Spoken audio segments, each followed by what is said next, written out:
4-5 mobile और सब लेके गए, पता नहीं क्या किए नहीं किए। हम लोग 10 मोबाइल के पास हम लोग 4 मोबाइल। मेरे बहू दोनों के मारा, हमको मारा, कुछ नहीं। हम लोग से पूछा सर ये क्या हुआ है नहीं हुआ है, खाली हम लोग के मार दिया। उसके बाद में तब पूरा तोड़ फोड़ करने लगा।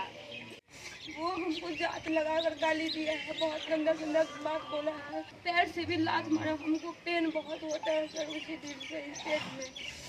कटिहार जिला के डंडखोरा थाना हमले मामले को लेकर नवादा गांव में पुलिसिया कार्रवाई से लोग दहशत में। स्थिति का जायजा लेने पूर्व उप मुख्यमंत्री सह कटिहार सदर विधायक तारकिशोर प्रसाद, विधान पार्षद अशोक अग्रवाल, प्राणपुर विधायक निशा सिंह, भाजपा जिलाध्यक्ष मनोज राय, पूर्व जिलाध्यक्ष डॉक्टर चंद्रभूषण ठाकुर, कदवा के भाजपा नेता रवि कुमार शाह पहुंचे नवादा गांव। पीड़ित परिवारों के घर में जाकर पुलिस द्वारा की गई तोड़फोड़ को बारीकी से देखा, पीड़ित परिवारों की आप बीती को सुना। तारकिशोर प्रसाद ने कहा कि पुलिस की कार्रवाई दहशत फैलाने की थी, मासूम लोगों एवं घरों को निशाना बनाया गया। पुलिस अमानवीय तरीके से छापेमारी कर रही थी। आज नवादा गांव में जो दुर्भाग्यपूर्ण घटना पुलिस अधिकारियों ने की है, तो हम सब भारतीय जनता पार्टी के माननीय हमारे बिहार विधान परिषद सदस्य अशोक अग्रवाल जी, बिहार विधानसभा के सम्मानित सदस्य बहन निशा सिंह जी, हमारे सम्मानिय जिला के अध्यक्ष हमारे पूर्व जिला के अध्यक्ष चंद्रभूषण ठाकुर जी और स्थानीय तमाम सभी हमारे नेता, वीरेंद्र यादव पूर्व जिला महामंत्री और सभी अपने डंडखोरा मंडल के जितने भी भारतीय जनता पार्टी के नेता हैं और बड़ी संख्या में ग्रामीण आज उपस्थित हैं। और जिस प्रकार का विभत्स दृश्य हम सबों ने देखा है, ये बड़े बड़े दंगों में भी और अगर बड़ी बड़ी डकैतियों में भी इस प्रकार का दृश्य घर के अंदर मैंने नहीं देखा है। और जिस प्रकार से अलमारी को तोड़कर, लॉकर को तोड़कर और जितने भी घर के घरेलू उपयोग की चीज़ें हैं सबको जिस प्रकार से तोड़ा गया, टीवी, बाथरूम को, फ्रिज को, कूलर, पंखा को और भी इस प्रकार की जितने भी चीज़ें हैं बहुत बुरी तरह क्षतिग्रस्त किया गया। और एक परिवार के बच्चियों के साथ जिस प्रकार से अभद्रतापूर्वक जो पुलिस आए थे, तो जिस प्रकार से उन्होंने भद्रतापूर्ण व्यवहार किया है वो तो सबसे ज़्यादा शर्मनाक है। हम सब एनडीए सरकार के विधायक हैं, लेकिन हमको भी अपने पुलिस प्रशासन पर शर्म आ रही है कि डंडखोरा पुलिस स्टेशन के पदाधिकारियों के द्वारा एक वरीय अधिकारी के नेतृत्व में इस प्रकार की घटना का अंजाम दिया जाए। अलबत्ता डंडखोरा पुलिस स्टेशन में जो घटना हुई वो भी दुर्भाग्यपूर्ण है और उसमें जो पुलिस कार्रवाई कर रही है उस कार्रवाई के लिए तो हम लोग कभी पुलिस को रोका गया और ना इस चीज़ों को हम लोग पसंद करते हैं। लेकिन उस प्रतिशोध में इस प्रकार से लोगों के साथ, आम और निर्दोष लोगों के साथ दुर्व्यवहार हुआ, ये हमारे लिए अब शर्म की बात हो गई है। मैंने डीआईजी पूर्णिया को भी अभी दूरभाष पर बात की है, पुलिस अधीक्षक कटिहार से भी बात हुई है। इस पूरे घटनाक्रम की प्राथमिकी दर्ज हो और जिस हालत में 4-5 परिवारों का कमरे का दृश्य है, इसकी अविलंब बड़ी अधिकारियों को द्वारा निरीक्षण होना चाहिए। और मुझे तो लगता है कि पुलिस के द्वारा ये सारे मुकदमा दायर होना चाहिए। घर के लोग तो मुकदमा दायर करेंगे ही, लेकिन ये तो पुलिस के लिए भी शर्म की बात है कि पुलिस के लोग इस प्रकार की घटना का अंजाम दिए। पुलिस ने आपराधिक घटना को अंजाम दिया, और भी वरीय अधिकारी के नेतृत्व में।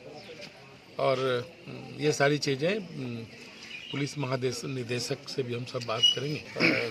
सारे लोग सहमे हुए हैं और एक भी महिला पुलिस नहीं है, और महिला पुलिस की भी क्या ज़रूरत थी। अब अगर किसी व्यक्ति ने अपराध किया है तो उस पर प्राथमिकी दर्ज होगी और उसका पर्यवेक्षण होगा, पुलिस जांच करेगी, लेकिन उसकी गिरफ्तारी होगी। लेकिन इस प्रकार से पुलिस उस कांड को लिपापोती करने के लिए, क्योंकि पुलिस ने जो शुरू में गलती की जिसके कारण से जो जनाक्रोश हुआ, खैर वो भी गलत था, लेकिन पुलिस स्वयं जो रक्षक है वो भक्षक बनकर नवादा गांव में अपने को प्रदर्शित किया है। इस पर मैं सरकार से भी मांग करता हूं, सर महिला के साथ वरीय पुलिस अधिकारियों से मांग करता हूं, इस पर कड़ी से कड़ी कार्रवाई, जिनके द्वारा इस प्रकार का विभत्स और गलत तरीके से नकदी रुपये को लूटना, जेवर को लूटना, अलमारी और उसके लॉकर को दबिया से काटना, मतलब ऐसा दृश्य हमने आज तक अपने जीवन में नहीं देखा है। कि जो हमारी माताएं बहन हैं वो बता रही हैं कि किस प्रकार से एक तो गर्भवती बच्ची है उनके साथ दुर्व्यवहार किया गया, उनके केस को पकड़ के खींचा गया और वो अनुसूचित जनजाति समाज से है और उनको भद्दा जाति सूचक शब्दों का इस्तेमाल करके गाली गलौज किया गया। डीआईजी पूर्णिया आए हैं और उसने अभी प्रिलिमिनरी कार्रवाई की है, लेकिन ये कार्रवाई से जो ये सारी घटना हुई है वो उसकी लिपापोती नहीं हो सकती है।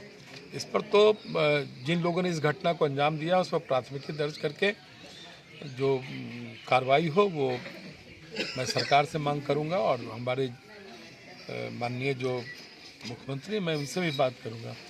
एमएलसी अशोक कुमार अग्रवाल ने कहा कि 24 घंटे से ज़्यादा समय तक पुलिस ने युवक को थाना में रखा गया।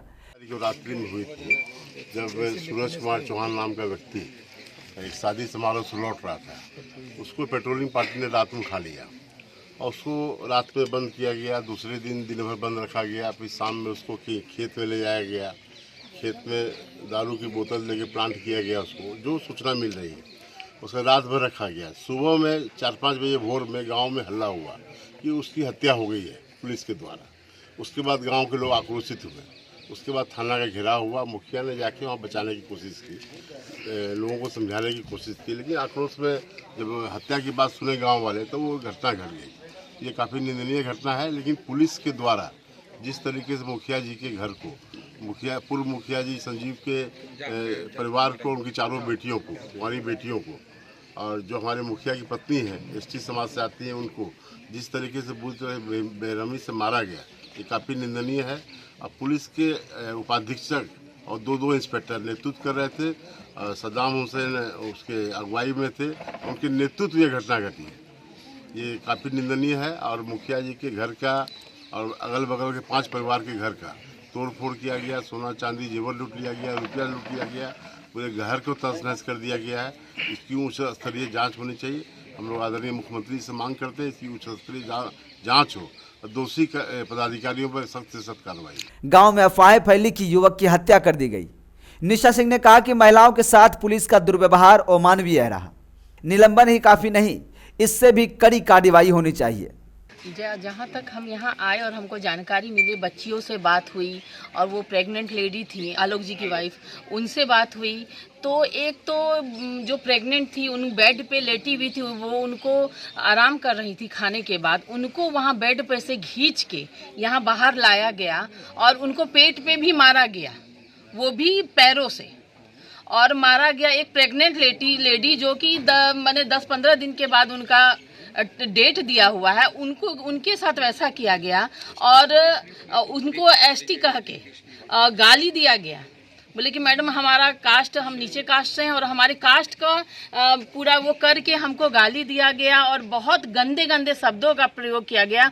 और वो डीएसपी साहब के सामने और भी पदाधिकारी यहाँ मौजूद थे। उतने लोग मने कि सुन रहे, काफ़ी संख्या में सारे लोग आए हुए थे और एक मने कि ऐसी कोई लेडीज़ नहीं बची जिनको लोग ने नहीं मारा, और बच्चियों को भी मारा गया और उनको कैरियर का धमकी दिया गया कि अगर हम तुम लोग पे केस कर देते हैं, एफआईआर दर्ज करा देंगे तो तुम्हारा कैरियर खराब हो जाएगा। तो क्या प्रशासन के पास इतनी ताकत है कि आप किसी का कैरियर बर्बाद कर सकते हैं? और क्या प्रशासन ऐसा भी कर सकती है? तो ये प्रशासन नहीं, ये आतंकवादी ही आए थे यहाँ पर। हम किसी कीमत से ये नहीं बोल सकते हैं कि ये कोई प्रशासन था, ये आतंकवादी यहाँ मौजूद था जो महिलाओं के साथ ऐसा व्यवहार किया और बहुत ही निंदनीय घटना है ये। और इसमें हम सरकार से मांग करेंगे कि जो बच्चियों के साथ या जो इन लोग के साथ हुआ है इसके लिए कोई स्टेप सरकार ले।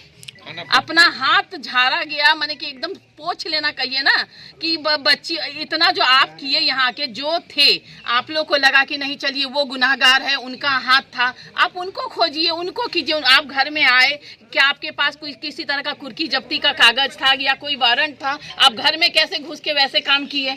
और भी घर में जब कोई जेंट्स नहीं था और जेंट्स पुलिस जाके सारा ये काम किया, तो ये किसके ऑर्डर पे काम हुआ? डीएसपी यहाँ पे मौजूद थे, ही कोई कार्रवाई। यही तो मुद्दा है कि आप आखिर क्यों ऐसा किए जब आपके पास ना कोई वारंट था ना ही कुर्की जब्ती का कुछ भी नहीं था, तो आप ऐसा क्यों किए? और आप सोच समझ के वहां से चले होंगे और यहाँ आके तुरंत कार्रवाई हो गई। और कितनी देर में सुन रहे कि इतने लोग थे, बच्चियां दूर में, हम वो दूसरे भी घर में गए, वहां दूरी में जाके, और एक रूम और एक सामान ही लोग नहीं छोड़े जिसको तोड़ा नहीं गया हो, फोड़ा नहीं गया, और उनका जो कीमती सामान, उसको यहाँ तक कि डिलीवरी पेशेंट का पैसा जमा था कि यहाँ इतना पैसा रखो कि जब तुमको जरूरत पड़ेगा तुम हॉस्पिटल लेके जा सकोगी। बाय द वे घर में उस समय मौजूद जेंट्स नहीं हो, उसके लिए रखा गया था, तो वो भी पैसा ले लिया। स्वाभाविक है।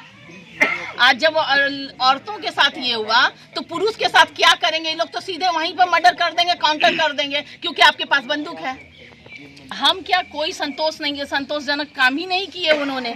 उनको यहाँ खुद आना था और यहाँ आके उनको चेक करना था कि आखिर हुआ क्या है, यहाँ की महिलाओं से पूछना था।